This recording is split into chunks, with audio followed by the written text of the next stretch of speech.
पदकमलं जय राधा माधव कुंज विहारी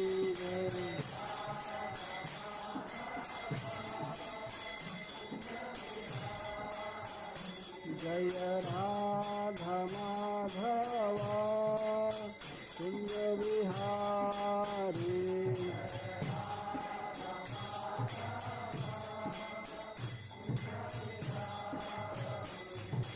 गोपी जन वल्लभ गिरवरधारी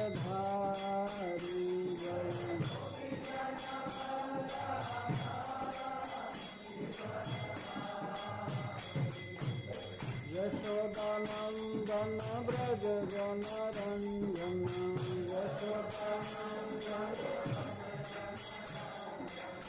यमुन तीरा वनचारी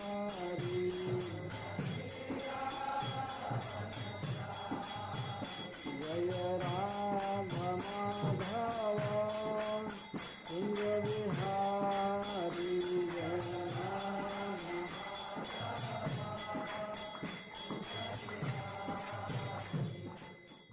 जय ओम विष्णुपाद परमहंस परिव्राजकाचार्य स्तोत्र सद श्री श्री श्रीमद अभय चरणारविंद भक्ति वेदांत स्वामी श्रील प्रभुपाद की जय। अनंत कोटि वैष्णव वृंद की जय। नामाचार्य श्री हरिदास ठाकुर की जय। प्रेम से कहो श्री कृष्ण चैतन्य प्रभु नित्यानंद श्री अद्वैत गदाधर शिवासादि गौर भक्त वृंद की जय। श्री श्री राधा कृष्ण गोप गोपीनाथ श्याम कुंड राधा कुंड गिरि गोवर्धन की जय। श्री वृंदावन धाम की जय। श्री मायापुर नवद्वीप धाम की जय। श्री जगन्नाथपुरी धाम की जय। श्री जगन्नाथ बलदेव सुभद्रा की जय। गंगा माई की जय। जमुना माई की जय। भक्ति देवी की जय। तुलसी महारानी की जय। ग्रंथराज श्रीमद् भागवतम की जय। श्री श्री राधा रानी की जय। गौर Premanandi. All glories to the Assembled devotees. All glories to the Assembled devotees. All glories to the Assembled devotees. जय श्रील प्रभु।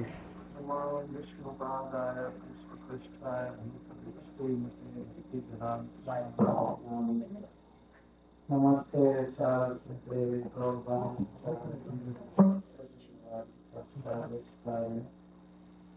जय श्री कृष्ण चैतन्य प्रभु नित्यानंद श्री अद्वैत गदाधर शिवासादि हरे कृष्णा कृष्ण कृष्ण हरे हरे हरे राम राम राम हरे हरे।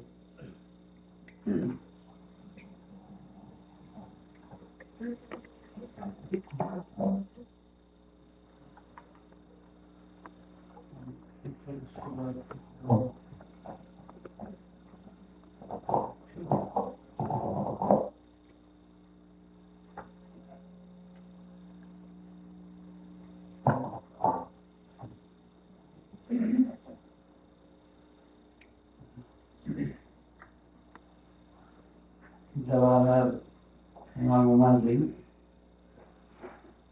आप लोगों के निमंत्रण से मेरा वैष्णव समुदाय जुड़ते हैं। आप दोनों को सबसे धन्यवाद देता हूँ कि आपने भगवान के गुणों के वर्णन का अवसर दिया भक्तों को और हमें अनुग्रहित किया। हम लोगों का यहाँ पर एक सीरीज चल रहा है श्रीमद् भागवतम प्रथम स्कंध से, जो कथा पहले हो चुकी है उसके बाद की कथा में कहूँगा। कथा का क्रम यहाँ पहुँचा है द्रौपदी के 5 पुत्रों की हत्या करने वाला अश्वत्थामा पकड़ लिया गया। अर्जुन से पकड़ लिए हैं, पशु की तरफ बांध दिए, उसके हाथ को पीछे करके और बांध दिए, उससे वो भागने न पाए।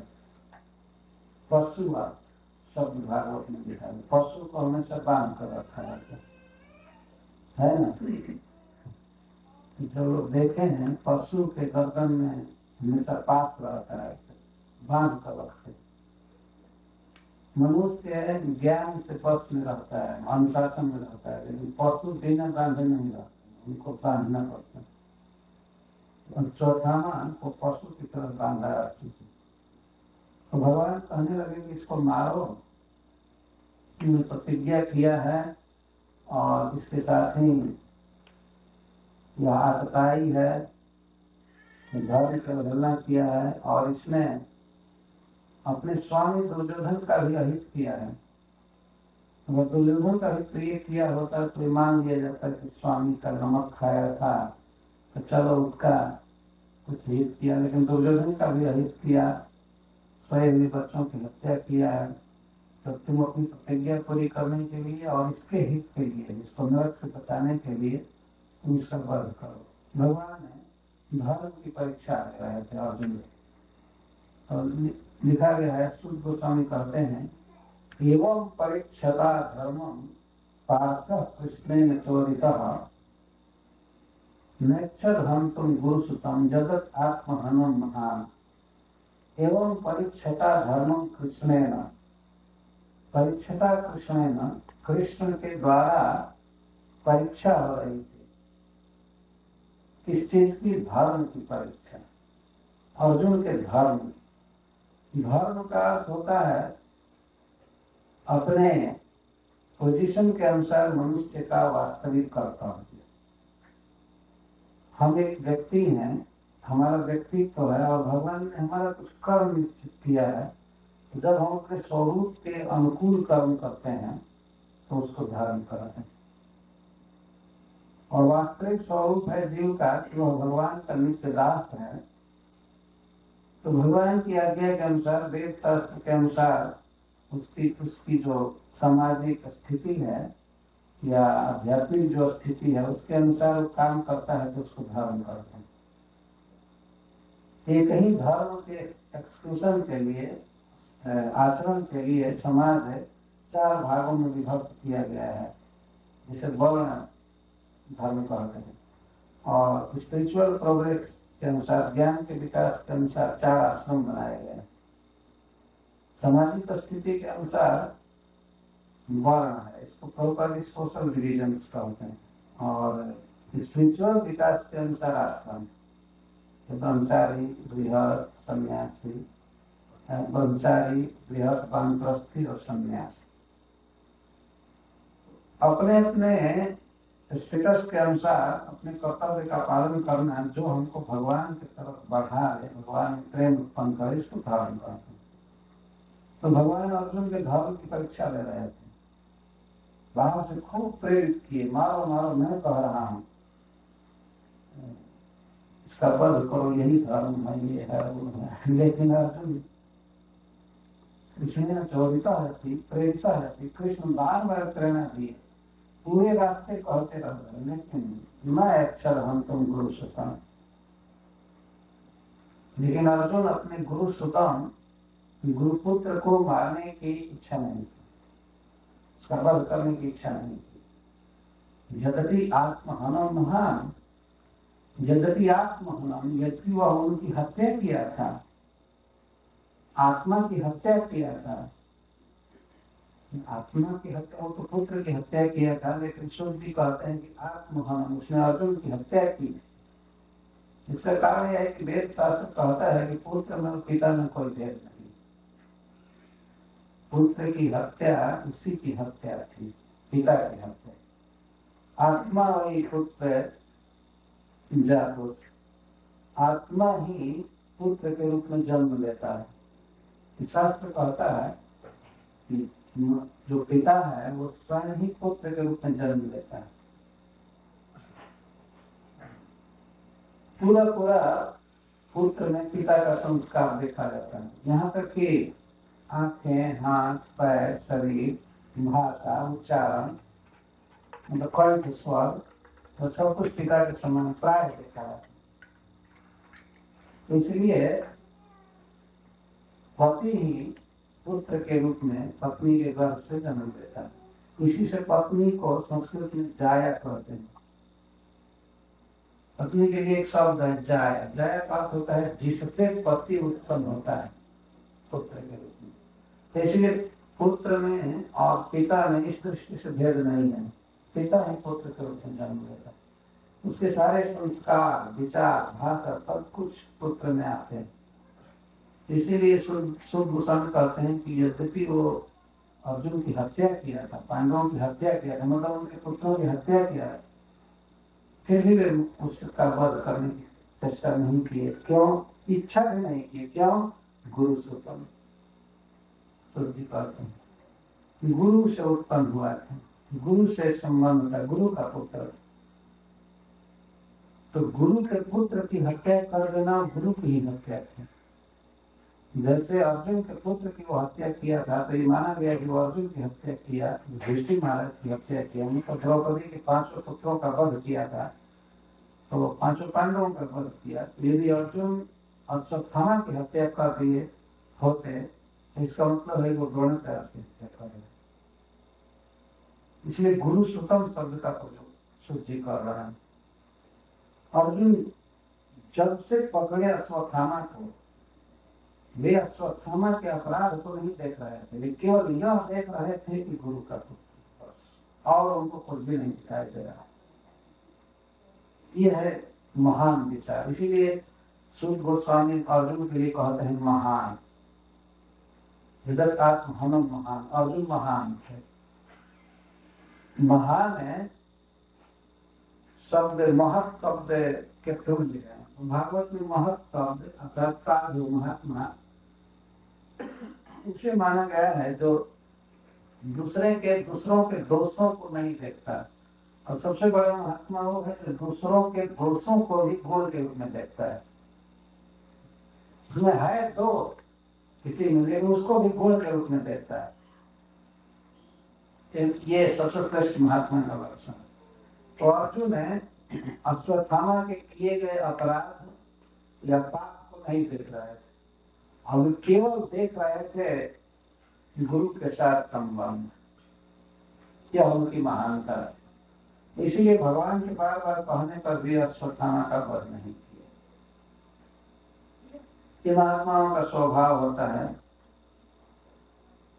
शास्त्र कहता है कि बड़े लोग क्रोधित हो जाते हैं, लेकिन क्रोधित होने पर भी अपना स्वभाव नहीं छोड़ते।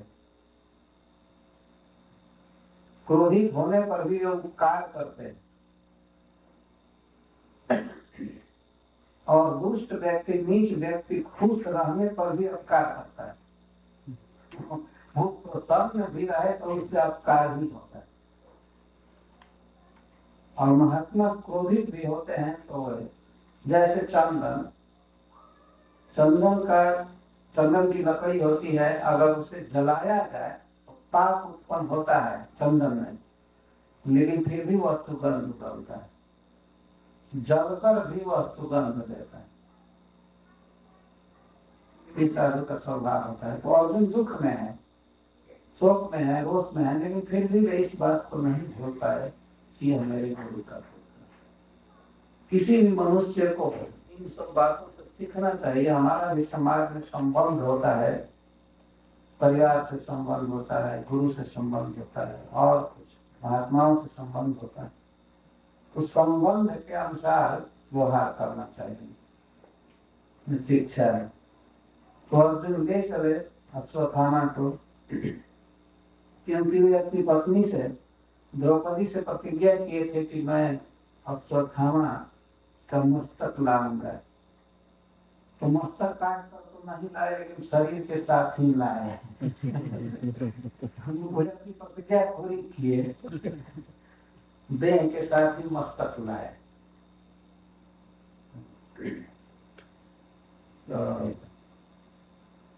तम निवेदयत् प्रियाय स्वचंत्या आत्मजान हेतान जिस समय अर्जुन लाए अप्रोक्त्य स्वस्विदिकम गोविंद प्रिय सारथी, श्री कृष्ण को गोविंद कहते हैं। गोविंद का मुख्य अर्थ होता है जो गायों को सुख देते हैं, जो पृथ्वी को सुख देते हैं और जो इंद्रियों को सुख देते हैं, उनको गोविंद कहते हैं। मुख्य 3 अर्थ है। बिंद का अर्थ है जो आनंद देते हैं, बिंदती, और गा मतलब इंद्रिया, गौ या पृथ्वी को भी गो कहते हैं। तो गोविंद अर्जुन के प्रिय मित्र थे और सारथी, तो उनके साथ वे गए और ले जाकर अश्वत्थामा को बांधे हुए महारानी द्रौपदी के सामने थी, अपनी प्रतिज्ञा पूरी करनी चाहिए। उन्होंने कहा था कि मैं इसका मस्तक लाऊंगा, तो उसको पकड़ कर चलाए, मस्तक हाथ पैर सब साथ में आती। उस समय द्रौपदी कैसी थी?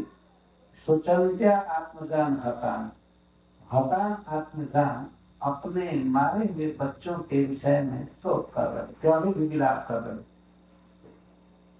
बेचारी बहुत दुख झेली थी द्रौपदी, अपने पतियों के साथ 13 वर्ष वन में रही, 13 वर्ष वन में रहना पड़ा था। और उसके पहले वह पूरे विश्व के सम्राट की रानी महाराज युधिष्ठिर की रानी का अभिषेक हुआ था राजस्वी यज्ञ में, लेकिन एक दिन से वन में जाना पड़ा।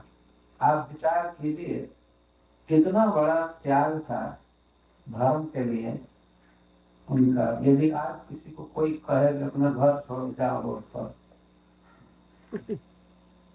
तो कितनी बड़ी कठिनाई हो, कितना क्लेश होगा मन में। और वही राजा को कोई कह दे, आज कोई राष्ट्रपति को कह दे कि जाओ कहीं जंगल में रहो, खुला सकता है।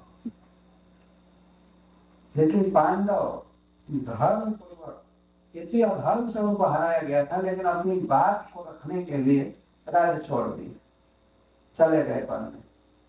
भगवान की कृपा से वन में भी उनका तेज बढ़ा, उनकी शक्ति बढ़ी, बहुत अस्त्र शस्त्र प्राप्त हुए। धर्म पर रहने वाला व्यक्ति जहाँ भी जाता है, वास्तव में देर होती है लेकिन उसे सफलता जरूर मिलती है। कष्ट होता है परंतु उसका तेज और बढ़ता है। तो उन पांडवों के साथ महारानी द्रौपदी वन में गई और वन में एक दिन का अपहरण भी हुआ और अपहरण करने वाला जयद्रथ था। जयद्रथ अपहरण किया। पांडव लोग गए थे वन में, वो गया आश्रम पर तो कहने लगा कि इन कंगालों के साथ क्या रहती हो, तुम रानी रही हो, चलो मेरे साथ। वो संबंधी था पांडवों का। तो हर कंधे गए, पांडव अपने आश्रम पर आए तो देखे द्रौपदी नहीं है। वे खोजने दौड़े, अंत में अर्जुन परास्त किए उसको, जयद्रथ को, और जयद्रथ को अरेस्ट करके वो लाए महाराज युधिष्ठिर के पास, द्रौपदी को छुड़ा लाए। बाद में उसे भीमसेन मारना चाह रहे थे, लेकिन महाराज युधिष्ठिर दया करके छोड़ दी, संबंधी है तो छोड़ दिया गया जयद्रथ। उस दिन महाराज युधिष्ठिर को बड़ा दुख हुआ मन में। तो मार्कंडेय ऋषि के पास वे थे।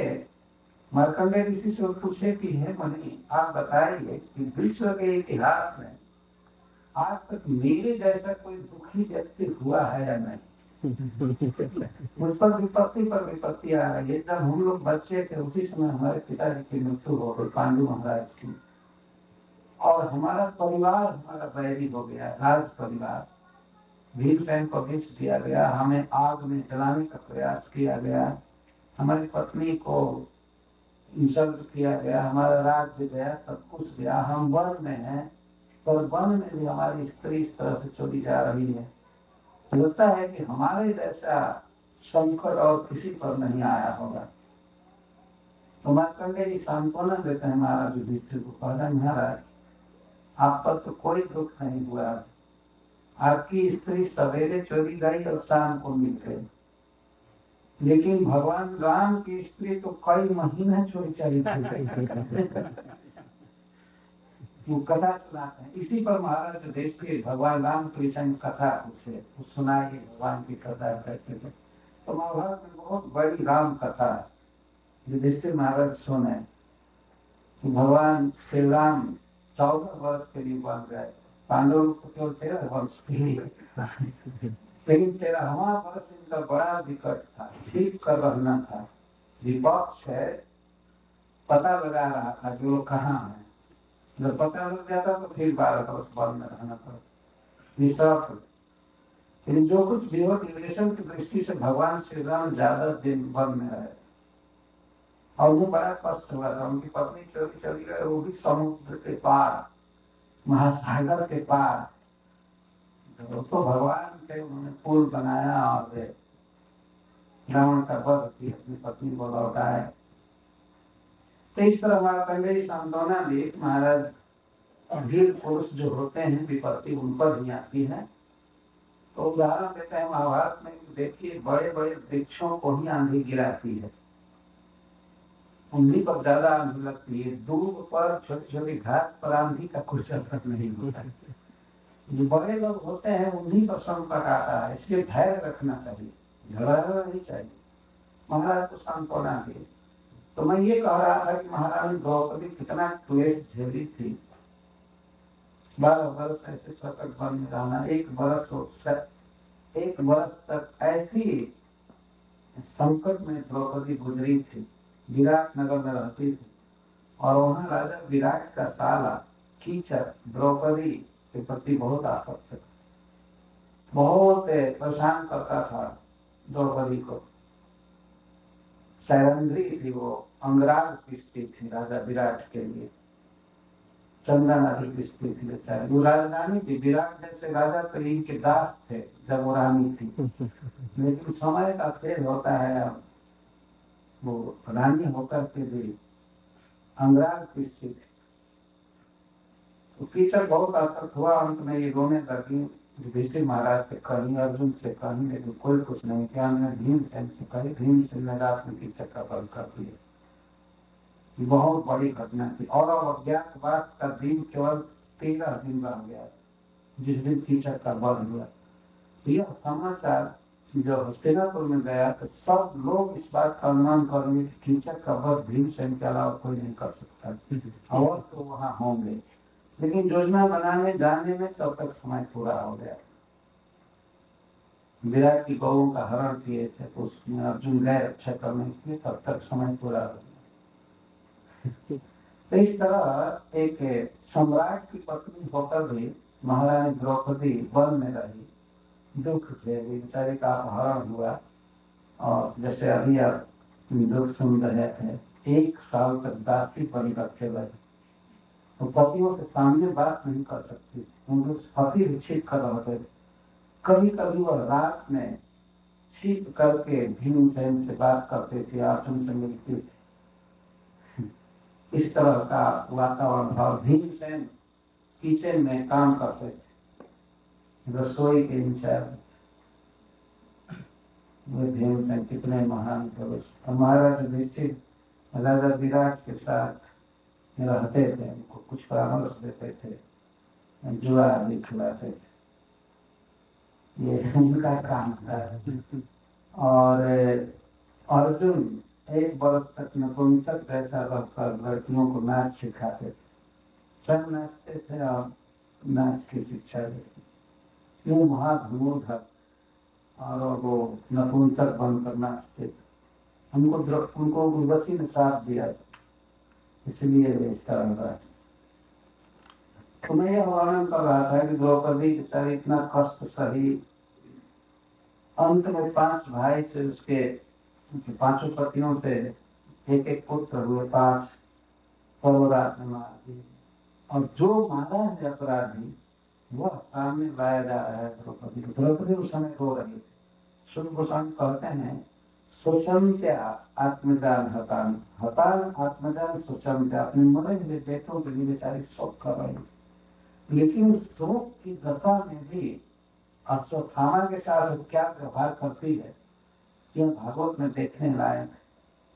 जब अर्जुन निवेदन किए, बुलाए और कहे तो ये है पापी अश्वत्थामा। जब ही द्रौपदी जी अपने आंखें जो मर रहे थे और देखी गुरुपुत्र को तथा तम पशुवतुपासबद्धम। द्रौपदी जी ने देखा जिस गुरु की हम लोग पूजा किए और तक जिनके चरणों की वंदना की प्रणाम किए, आज पशु की तरह उनको बांध कर लाया गया। वध कर देने पर द्रौपदी को कितना कष्ट होता, केवल अश्वत्थामा के बंधन को देख करके उसे सहन नहीं हुआ, और वो भी पशु की तरह बांधा गया। पशुवत्पासबद्धम आवाज मुखम कर्म जुगुप्सितेन, और निंदित कर्म करने के कारण, बच्चों की हत्या करने के कारण आवान मुखम, उसका मुख नीचे हो गया, द्रौपदी के सामने नहीं देख रहा। बुरा कर्म करने पर आदमी का मुख लगा जाता है, नीचे हो जाता है, सामने हाथ मिला कर देख नहीं सकता। उसका पेट फीका हो गया था, मुख नीचे था बच्चों की हत्या करने के कारण। लेकिन ऐसे अपराधी अश्वत्थामा को देखकर द्रौपदी ने क्या किया, ये अद्भुत प्रसंग है। निरीक्ष कृष्ण अपकृतम गुरो सुतम वामो स्वभाव कृपया ननाम च। निरीक्ष कृष्ण अपकृतम गुरो सुतम, कृष्ण द्रौपदी का एक नाम है। द्रौपदी का शरीर भी भगवान कृष्ण के समान सांवला। अर्जुन को कृष्ण कहते हैं, द्रौपदी को कृष्ण कहते हैं, और भगवान को कृष्ण कहते हैं। बहुत सुंदर शरीर था द्रौपदी का, और भगवान के समान सांवली थी, और अर्जुन भी और कृष्ण, ये तीनों का शरीर का रंग एक समान था। तो कृष्ण कहते हैं द्रौपदी को। द्रौपदी ने जब देखा अपकृतम गुरुसुतम, अपकारी गुरुपुत्र को, जिसने अपकार किया था, अहित किया था बच्चों की हत्या करके, पर ऐसे गुरुपुत्र को देख करके कृपया नाम चल, उसके हृदय में बहुत स्नेह उत्पन्न हुआ, और सबसे पहले प्रणाम की। तो अर्जुन बांध कर लाए हैं पशु की तरह, और द्रौपदी प्रणाम कर रहे। जो लोग आई थे अपने पुत्रों के शोक में, उस समय भी थे, देखिए शोक से हृदय ग्रस्त है, फिर भी उस दशा में भी द्रौपदी अपने गुरु के द्वारा किए गए उपकार को नहीं भूलता है। प्रणाम की ननाम च, और प्रणाम करके तुरंत बोली हम करते बंधना नयनम सभी। अश्वत्थामा का बंधना नयन, बंधन आनयनम, बांध करके लाया जाना असहन थी, वो सह नहीं सकती, सह नहीं सकी, और तत्काल बोल उठी मुच्चिता मुच्चिता में सब राघव मित्राम गुरु, इनको खोल दीजिए खोल दीजिए खोल दीजिए, अरे ये ब्राह्मण है, हमारे गुरु हैं। कहीं गुरु को ब्राह्मण को पशु की तरह बांधा जाता है? द्रौपदी को उद्गार है, पहले प्रणाम किया और प्रणाम करके तत्काल बोल उठी, मतलब अपने पति अर्जुन से रिक्वेस्ट कर रही है, मुच्यता, ये खोल दिए जाए, खोल दिए जाए, इनको खोल दीजिए खोल दीजिए। पहला काम करिए कि पहले खोल दीजिए, मुच्यता मुच्यता। ऐसा क्यों? ब्राह्मण इतराम गुरु, ये ब्राह्मण है और हमारे साथ संबंध भी है, ये हमारे गुरु है। इस पर प्रश्न होगा कि ये कैसे गुरु है? गुरु तो द्रोणाचार्य थे।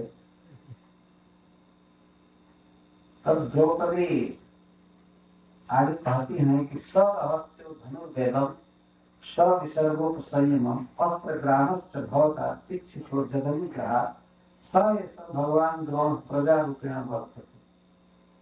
जगनुग्रहा, जिनके अनुग्रह से, जिन आचार्य द्रोण के अनुग्रह से आपने सरहस्य धनुर्वेद सीखा। रहस्य का होता है मंत्र पढ़ना।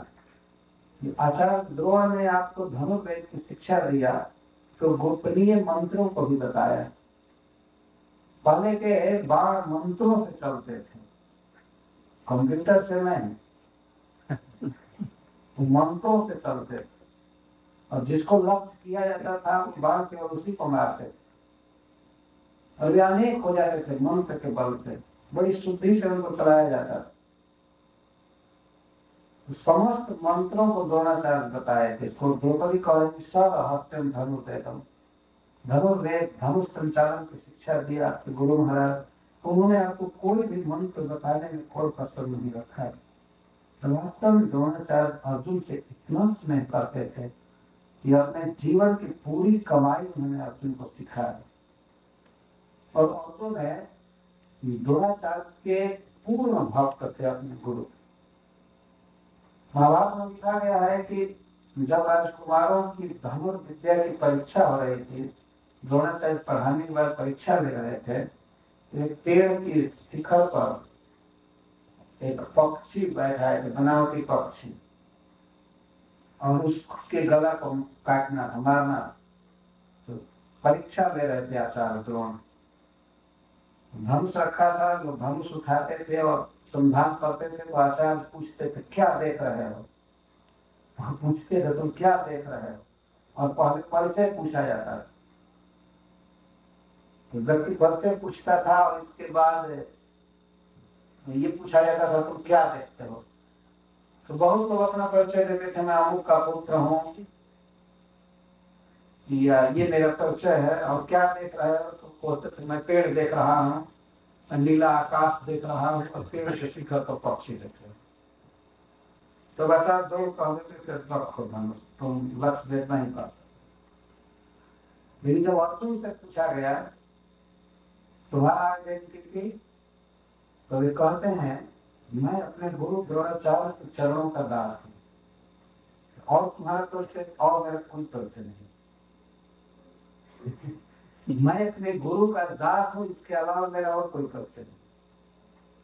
बार बार पूछा गया और तुम्हारा संसारिक परिचय का कुछ परिचय नहीं। मैं द्रोणाचार्य के चरणों का दास हूँ, बस मेरा यही परिचय। अर्जुन स्पष्ट कहते हैं क्या देख रहे हो, तो वो कहते हैं पक्षी का गला देख रहा। मुझे और नहीं देख रहे हो, पेड़ आकाश आदि नहीं, कुछ नहीं देख रहा, केवल पक्षी का गला देख रहा। चला और मारे और पक्षी का गला पकड़ गए। इतना एकाग्र चित्त अर्जुन का रहता है, और कुछ नहीं देख रहे थे, पक्षी का गला देख रहे थे। और ये उनकी भावना थी कि मैं अपने गुरु का दास। इसलिए द्रोणाचार्य पूर्ण स्नेह के साथ अर्जुन को सारी विद्या दिए, अपने पुत्र के समान मानकर, और उन्हीं का लड़का आज अपराध कर दिया है, तो अर्जुन कैसे मार सकते। द्रौपदी याद दिला रही है, खैर मारने का तो कोई प्रश्न नहीं था, लेकिन बांध करके अर्जुन लाए, इसको भी द्रौपदी अनुचित कह रही। क्या भूल गए अपने गुरु का उपकार। सब हस्तम धनुर्वेदम सब विसर्गों को संयम, उन्होंने आपको विसर्ग सिखाया। विसर्ग का अर्थ है चलाना, छोड़ना, बाण चलाना और उपसंयम, उपसंहार करना, लौटा लेना।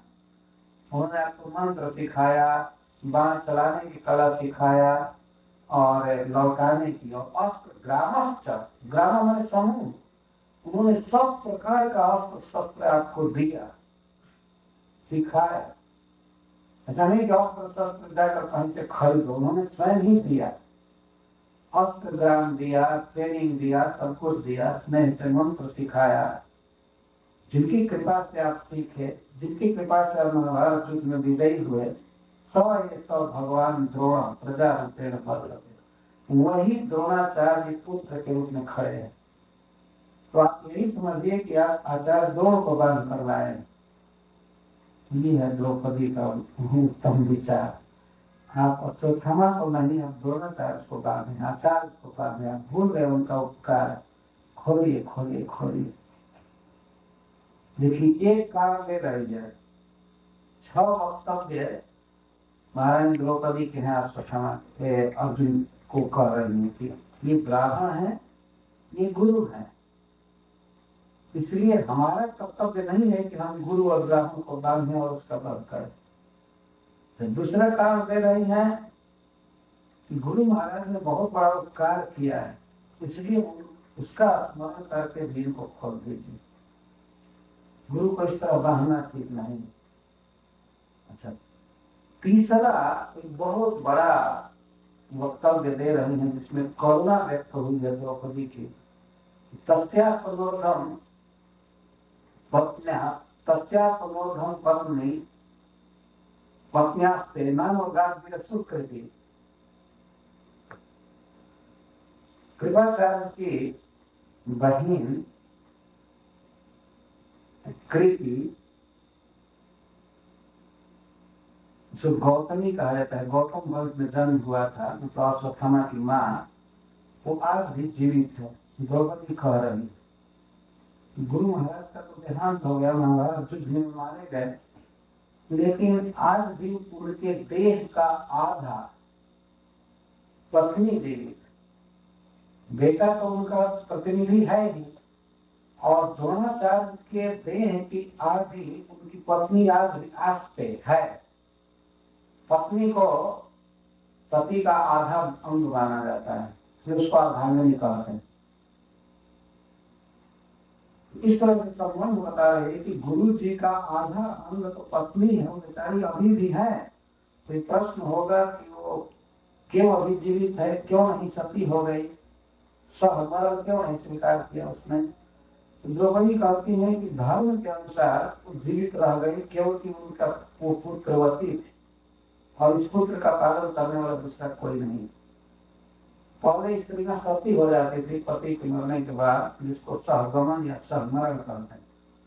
लेकिन वेद शास्त्र नियम बताता था कि जिसका पुत्र अभी बच्चा हो या पुत्र का पालन करने वाला कोई न हो या वो गर्भवती हो, तो उस दशा में उसे सती नहीं होना चाहिए। यह सोच करके वो बेचारी अपने पति के साथ सती नहीं हुई कि उसका बच्चा है, असहाय है, वो पिता को खो चुका है। इस संसार में बच्चे का पालन करने वाले तो पिता है और माँ है कि नहीं? सारे संसार में देखा जाता है, ये पालन करते हैं। अमेरिका आदि में कुछ भिन्न नियम है। 15-16 वर्ष का हो जाने के बाद मैं सुना कि लोग पार्टी देते हैं लड़के को घर से निकालने के लिए। आज से हम इसको हटा रहे हैं, अजीब अजीब है। लेकिन हमारी संस्कृति में तो जन्म तक, जब तक जीवन रहता है, बच्चे से स्नेह रहता है और बच्चे माता पिता की सेवा करते हैं।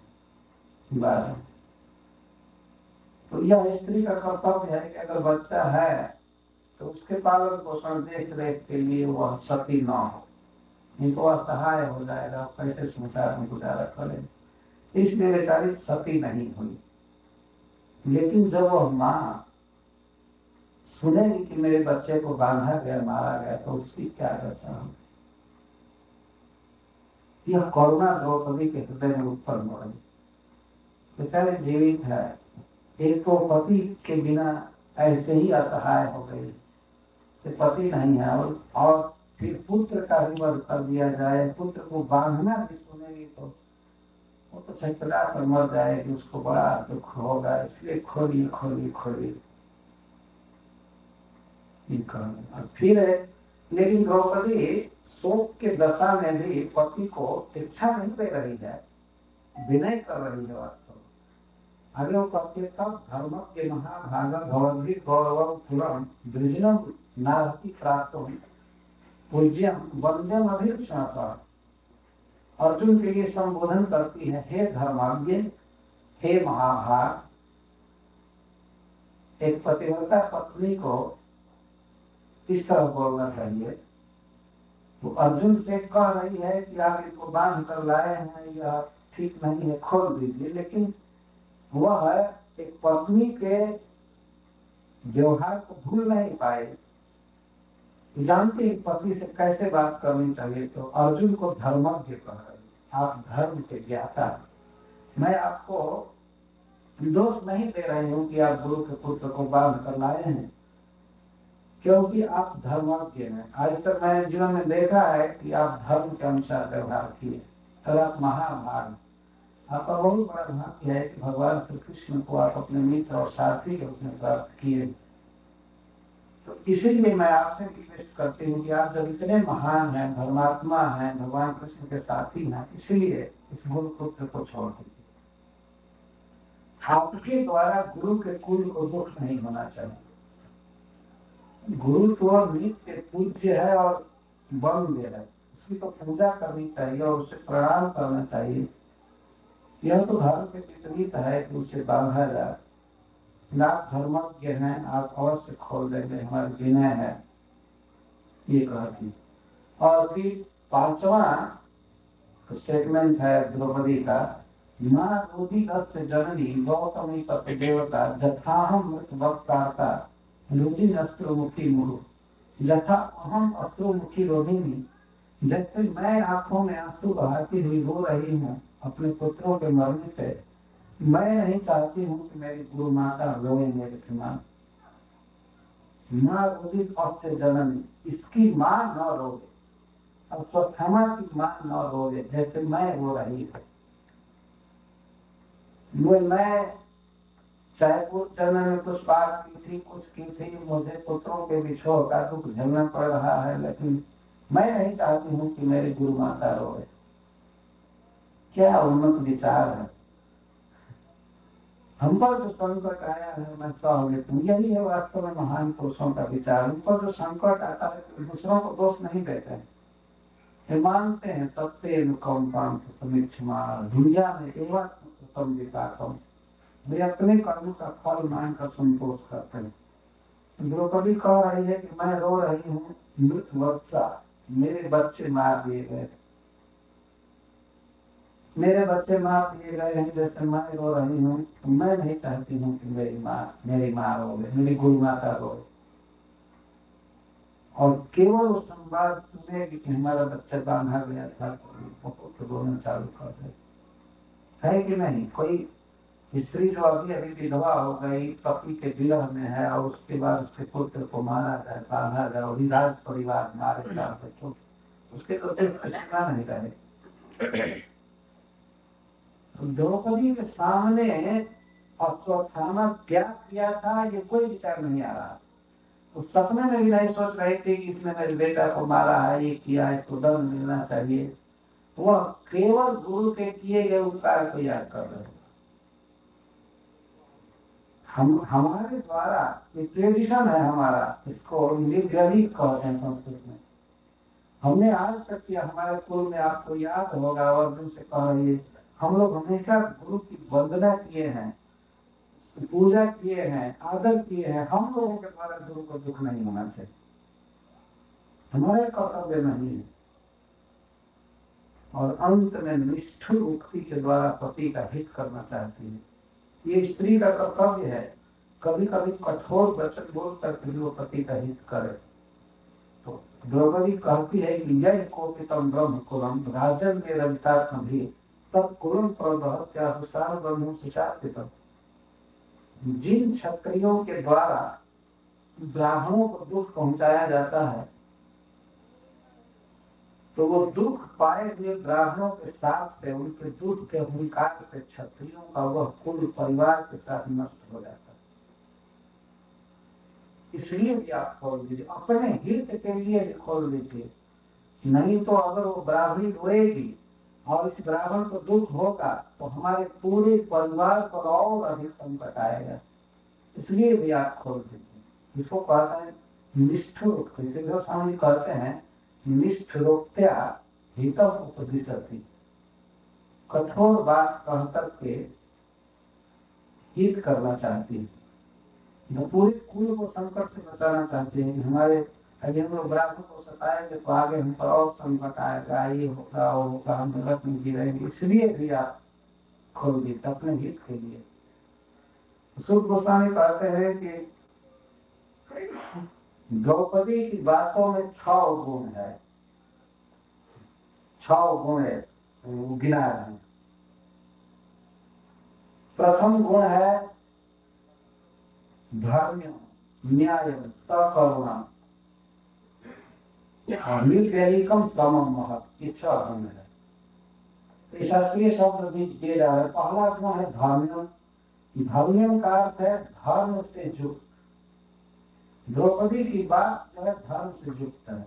जैसे उसने पहले कहा कि हम लोग क्षत्रिय हैं और ये ब्राह्मण है, गुरु है, ब्राह्मण और गुरु को नहीं बांधना चाहिए, नहीं मारना चाहिए, ये है धर्म। हम क्षत्रिय हैं, हमारा कर्तव्य नहीं है कि हम ब्राह्मण को मारें, हम गुरु को मारें, हम अपने कर्तव्य करें। तो हम अपने कर्तव्य का पालन करें, ये है धर्म। धर्म से युक्त बात थी द्रौपदी की, धर्म में न्याय।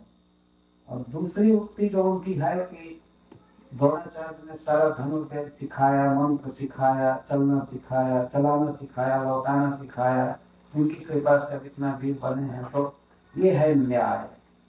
संस्कृत में इसको न्याय कहते हैं। न्याय का अर्थ है कि यदि किसी मौके पर आपने हमको $100 दिया है, तो आपको यदि काम लगे तो मैं भी कम से कम उतना दूं, इसको न्याय कहा जाता है। तुल्य, तुल्य। जब आपने हमारा उपकार किया है तो हम भी आपका उपकार करें, इसको न्याय कहा जाता है। तो सिखा रहे हैं कि गुरु महाराज ने बहुत बड़ा उपकार किया है, आप इतना बड़ा धनुर्विद्या विशारद बने हैं, उनकी कृपा से बने हैं, इसलिए गुरु का उपकार याद करके इस बच्चे को छोड़ दीजिए, इसको खोल दीजिए। ये न्याय से युक्त बात, इसको सुख गोस्वामी कहते हैं न्याय।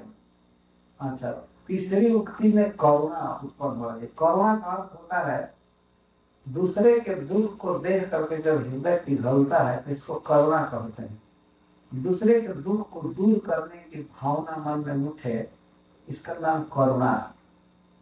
तो जो कह रही है कि गुरु माता सती नहीं हुई, बेचारी बच्चे के देख रेख के लिए जीवित रह गई, और इस समय जब वो सुनेगी कि हमारा बच्चा मारा जा रहा है तो उससे बड़ा दुख होगा, इसलिए आप इसको खोल दीजिए। तो द्रौपदी की इन बातों में करुणा, जिस व्यक्ति के हृदय में दया नहीं होती है वास्तव में वह राक्षस माना जाता है।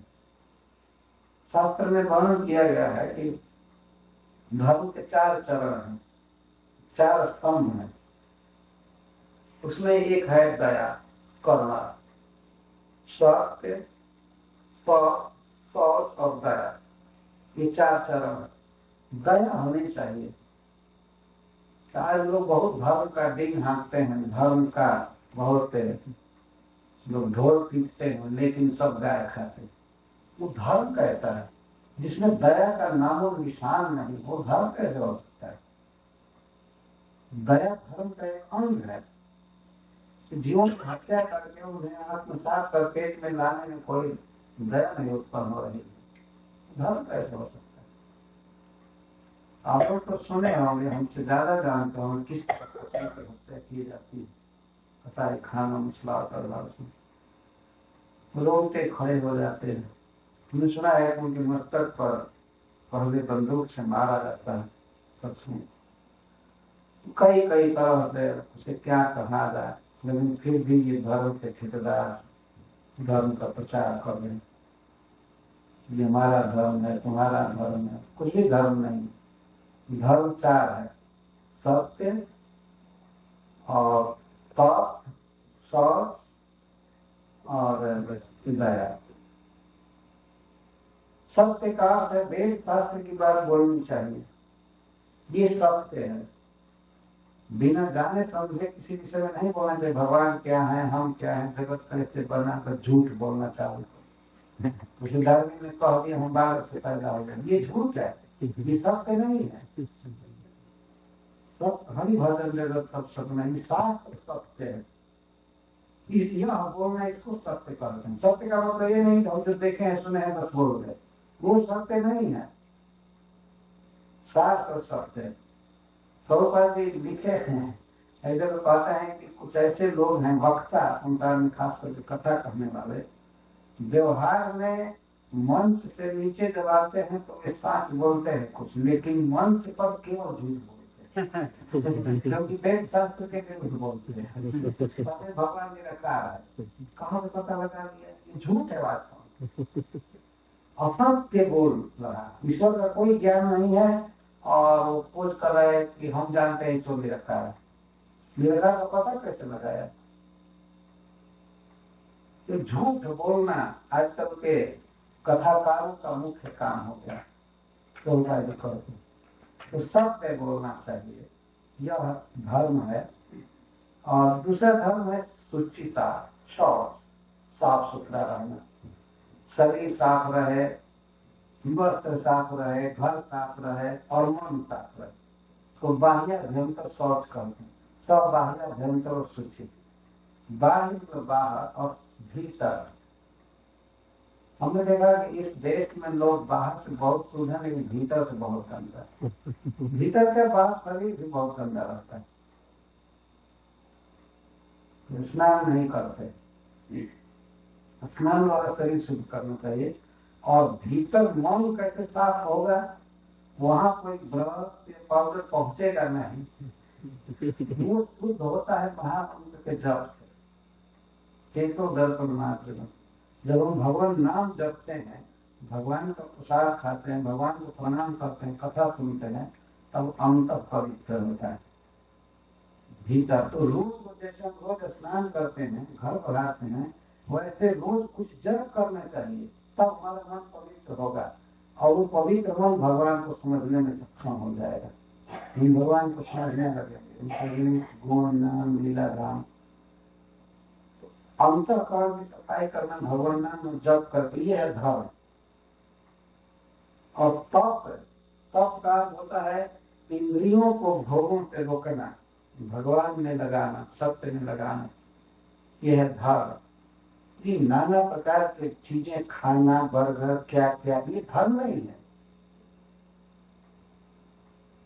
इंद्रियों का कोई नियंत्रण नहीं है। जी जो मांग रही है तो खाओ पियो, आप जो देखना चाहती हो वो बस देखो सुनो कान से, ये धर्म नहीं है। धर्म है इंद्रियों को भगवान में लगाना, इनको रोकना भोगों से। और चौथा अंग है दया। दया, इसको करुणा करते। द्रौपदी के हृदय में सहज करुणा है, तो कहते खोल दीजिए, मैं मेरी माँ जीवित है, गुरु माता जीवित है, तो बहुत दुखी होगी।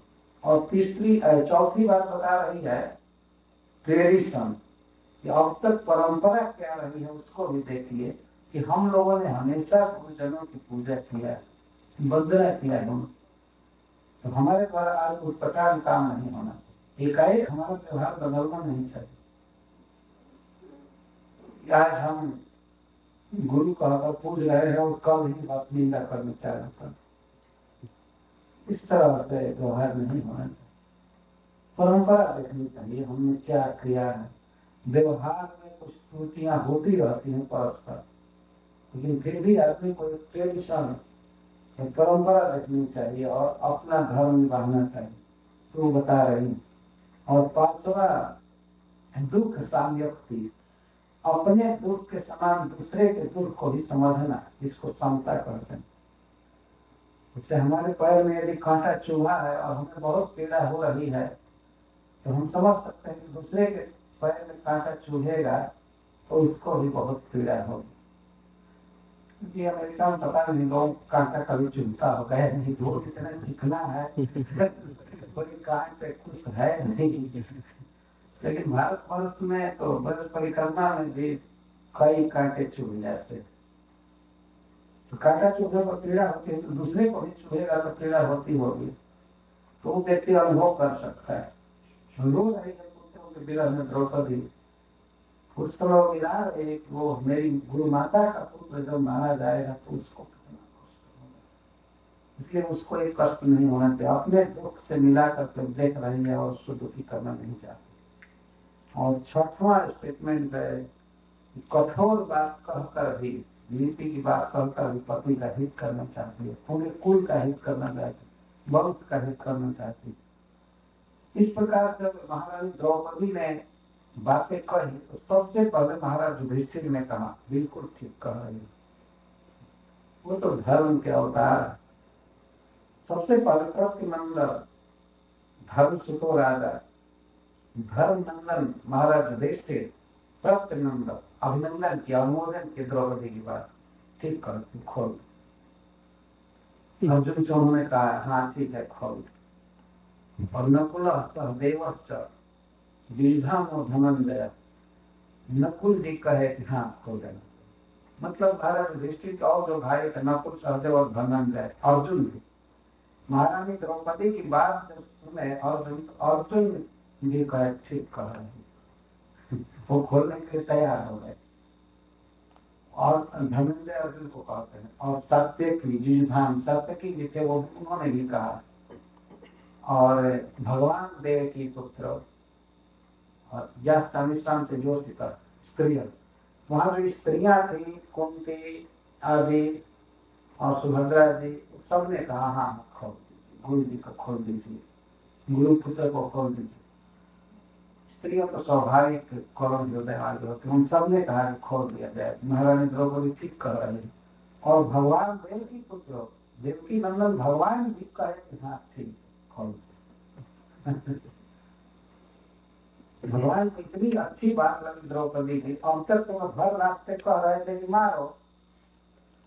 भगवान कौन क्या करना चाहते हैं समझना कठिन है, लीला कौतुकी है। यहाँ वो कहे द्रौपदी ठीक कर रहे, सब लोग अनुमोदन कर दिए। स्त्री पुरुष जो भी वहाँ विद्यमान थे, महारानी द्रौपदी की बात सब लोग ठीक है, ठीक कर रहे हैं, बहुत अच्छी। लेकिन तथा मूर्तितो भीमस सब त्रयन बधास्मिता भर्तुर्नाथ मनुष्य चाहते वहां सुंदर था, लेकिन वहां पर भीम से बहुत क्रोध में हुए। तब अमर्षितो भीम वे सहन नहीं कर सकते स्टेटमेंट और भारत स्त्री के भारत इतना बड़ी हत्या किया है, बस इसके कहने से बस छोड़ दिया गया। यही जज हो गई है। उन्होंने सोचा कि सारा समाज एक स्त्री भावुकता के पीछे भाग रहा है। विचार कीजिए क्या करना चाहिए। और भीमसेन कहते हैं, उन्होंने कहा स्वयं बड़ा स्मृता भर्तुर्नाथ मनुष्य था, न अपने स्वामी का हित किया न अपना हित किया, जो व्यर्थ ही रात में सोए हुए बच्चों की हत्या किया है बिना मतलब के, इसका वध कर देना है इसके लिए श्रेष्ठ। इसका हित कर कम से कम करो, इसका हित करो, इसे नरक से बचाओ, इसे राजधन मिलना चाहिए, इसका वध करने में ही इसका हित है। और भीमसेन वहां कुछ कहने लगे कि बाहर समाज इस तरह स्त्री के पीछे चले, सभी लोग बस हाँ हाँ ठीक है ठीक है। और भीमसेन मारने चल दिए, तो भगवान तत्काल 4 भुजा आविष्कृत किए। जो मारने चले तो द्रौपदी जी पकड़ने चले भीम को, तो भगवान 4 भुजा करके भीम को निरोप लिया और द्रौपदी को दिया जा रहा है। भीम गदिता द्रौपद व्यास चतुर्भुज निरीक्ष आलक्ष्य चक्षु बदनीलमा हसन। भगवान हंसने लगे और अपने सखा के बदन को देखने लगे। अब अर्जुन अब क्या करूँ, तो रुक दिए भीमसेन को, द्रौपदी को विरोध दिए, तुम घबराओ मत। और भीमसेन को उनका रुकिए, अर्जुन को करना करने दीजिए, आप लोग मत कुछ कीजिए। भगवान तत्काल 4 भुजा आविष्कृत की। 2 भुजा में तो नित्य रहते हैं, लेकिन वे जब चाहे तब 4 भुजा में हो जाते। कोई है मनुष्य आज संसार में ऐसा कोई 3 भुजा ही कर ले। एक भुजा का तो देखे जाते हैं, कल काट दी जाती है, लेकिन 3-4 भुजा या 100 भुजा कोई नहीं देखा जाता। आवश्यकता पड़ने पर 2-4 बाह बढ़ा हुए कोई है। ये है भगवान 4 भुजा के आगे अनंत भुजा कर सकते हैं, लंबाई भी उसी तरह बढ़ा सकते हैं। ये भगवान है, भगवान के लीला दिखा रहे। आवश्यकता पड़ने पर तुरंत 2 भुजा अधिक कर ली, रोक लिए भीमसेन के लोग। द्रौपदी को विरोध करिए, तुम क्यों घबरा रहे, ये मारा नहीं जा रहा है। और भीमसेन को कहे अभी दुखी है, इतना क्यों क्रोध में हो रहे हैं, तुम्हारा जो दृष्टि बनाया तुम है तो रूप है। भीमसेन जो भगवान समझा रहे हैं तो रुक गए और द्रौपदी भी गए। भगवान हंसने लगे, अर्जुन के चेहरे पर देखने लगे। वहां सूर्य वर्णन करते हैं सख्यु बदना, अपने सखा के मुख को देखने लगे। ये प्रभाव है। अब उधर बड़ा तेज हो गया, अब क्या करोगे। तो हंसते हुए भगवान बोले, अर्जुन से फिर कहा, अब बिल्कुल भगवत आवेश में भगवान बोल रहे हैं, ये सब इसमें नहीं कोई मनुष्य हैं, वसुदेव जी के पुत्र हैं, एकदम भगवान के आवेश में। और भगवान जब चाहे तब भगवत्ता प्रकाशित कर सकते हैं। तो ये कहते हैं ब्रह्म बंधु हम तव्य आसताई बधा रहा मया एवं वयम आमनाथम परिपार्यम सातम। देखो अर्जुन, मैं वेद में कहा हूँ, आमनाय मतलब शास्त्र में, मैं ईश्वर हूँ, भगवान हूँ। मैं शास्त्र में कहा हूँ कि ब्रह्म बंधु का वध नहीं करना चाहिए, ब्राह्मण का वध नहीं करना चाहिए, मैं कहा हूँ शास्त्र में। लेकिन आपताई का जरूर वध कर देना चाहिए, ये भी मैं कहा हूँ। तो मेरे द्वारा ये दोनों आज्ञाएं दी गई हैं, तो दोनों आज्ञाओं का पालन करो। यह ब्राह्मण है और आपताई, आपताई है, बच्चों की हत्या किया है, आपताई है। तो मैं कहा हूँ कि आपताई का जरूर वध कर देना चाहिए। यहाँ तक भगवान ने कहा है कि आपताई यदि ब्राह्मण भी हो, वेद शास्त्र में पूरा पारंगत भी हो और मारने आगे किसी को हाथ में और संदेह करके, तो उसका जरूर वध कर देना चाहिए। भगवान ने कहा, लेकिन उन्होंने ये भी कहा है कि ब्राह्मण का वध नहीं करना चाहिए, ब्राह्मण का वध नहीं करना चाहिए, आपताई का वध जरूर कर देना चाहिए। और एक ही व्यक्ति यदि ब्राह्मण और आपताई दोनों हो जाए तब उसका वध करना चाहिए और नहीं करना चाहिए, दोनों करना चाहिए। उसके लिए वध और दोनों करना है, भगवान संकेत कर रहे हैं। और इसके साथ ही और व्याख्या करके कहते हैं कि कुरु प्रतिश्रुतम सत्यम, प्रतिज्ञा सत्य करो पहले। तुमने प्रतिज्ञा किया है ना, जब तक सांत्वना प्रिया, अपनी प्रिय द्रौपदी को सांत्वना देते समय जो तुमने प्रतिज्ञा किया उसको सत्य करो। पहले तो तुम अपनी प्रतिज्ञा पूरी करने के लिए इसका वध करो। भगवान ये कर रहा है कुरु प्रतिश्रुतम सत्यम, प्रतिश्रुतम मतलब प्रतिज्ञा, प्रतिश्रुतम सत्यम कुरु। जब तक सांत्वना प्रिया को सांत्वना देने के लिए जो तुम प्रतिज्ञा की उसे पूरा करो। और प्रियम से भीमसेन, और भीमसेन का प्रिय करो, इनको जो पसंद है वो भी करो। पांचाल्य मर्जी देवता, और पांचाली को जो प्रिय है वो भी करो, और मुझे जो प्रिय है वो भी करो। महिला देवता